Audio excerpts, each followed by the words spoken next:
You're not lazy, you've just mastered the art of winning in your head. You've built the dream life mentally, and for a moment it feels real. But reality hits and you realize nothing changed. You didn't move, you just imagined it. Daydreaming isn't harmless, it's addictive. Your brain rewards fantasy with dopamine, making action feel harder. This isn't about motivation or focus. It's about rewiring your brain to stop mistaking thoughts for progress. Stick around and I'll show you the shift that ends the loop and gives you back what you've been missing: momentum. Chapter 1. The high that holds you back. You've already won a dozen times this week, in your head. You imagine the confidence, the perfect body, the success, the comeback, and for a moment it felt real. Your brain rewarded you with dopamine, relief, and pride, even though you did nothing. That's the trap. You didn't earn the feeling, but your brain thinks you did. It doesn't care if it was imagined, it just wants the reward. Procrastination isn't always fear or laziness. Sometimes it's because fantasy feels just as satisfying as action without the risk or failure. So instead of starting, you script your rise, rehearse your glow up, and picture the success like it's already yours. Afterwards, you feel calm, like progress happened. But it didn't. You didn't move. You just told yourself a story. Repeat this loop enough times and the fantasy becomes more comforting than the real thing. Not because you're weak, but because it feels safer. Eventually, that imagined success stops feeling inspiring and starts feeling fake. And that's when something darker creeps in. Not just doubt, but a quiet fear that maybe, just maybe, you'll never become the version of yourself you keep pretending to be. Chapter 2. Fantasy is fear dressed as hope. At first, imagining your dream life felt like motivation, like a spark, a plan. But after the 5th or 6th time, it's no longer inspiration, it's protection. Because real life doesn't follow your script. It delays your wins, ignores your effort, and exposes your flaws. Reality is messy. Fantasy, though, is perfect, safe. In your head, success feels inevitable. But the more vivid the dream gets, the harder it is to leave. Because now it's not just a vision, it's your identity. You admire that version of yourself, you cling to them, and deep down, you're terrified you won't live up to them. So, you avoid trying. You refine the plan, rehearse the story, and wait for the right time. But you're not just stalling, you're grieving. Grieving the self you never became, the time you lost, the potential left behind in imagination. Most people give up right here, quietly. Not because they don't believe, but because the dream hurts too much to hold.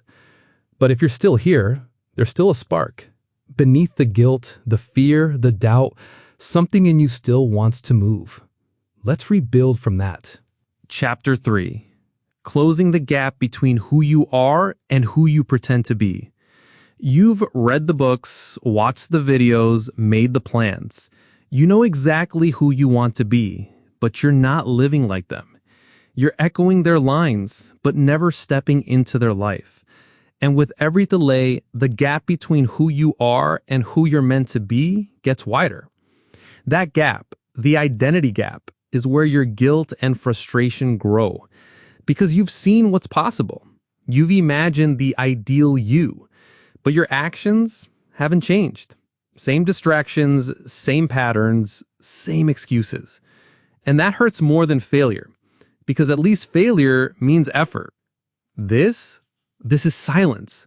This is potential on pause. But here's the shift. You don't close that gap by thinking more. You close it by moving while you're still unsure, still afraid, still doubting. Because change doesn't wait for confidence. It begins with action. That first step, it's not about progress. It's about proof. Proof that you're real, not just a dream. You don't become the person you admire by waiting to feel ready. You become them by doing what they would do, even when you're not sure. One small move. That's how the loop starts to break. Chapter 4. You trained your brain to love the lie. Here's the hard truth. You didn't choose to stay stuck. You got rewarded for it. Every time you daydreamed and felt inspired, your brain gave you dopamine, satisfaction without effort. And over time, your mind began treating imagined progress like it was real. Now, when it's time to act, there's no high, just resistance. And your brain panics. This doesn't feel like success. Something must be wrong. So you escape, scroll, watch, chase productivity content instead of actual results. That's how smart, driven people fall behind. Not because they don't care, but because the reward system is corrupted. You trained your brain to love fantasy and skip the friction. And now, the real thing feels wrong while the fake version feels safe. But here's the fix. Proof.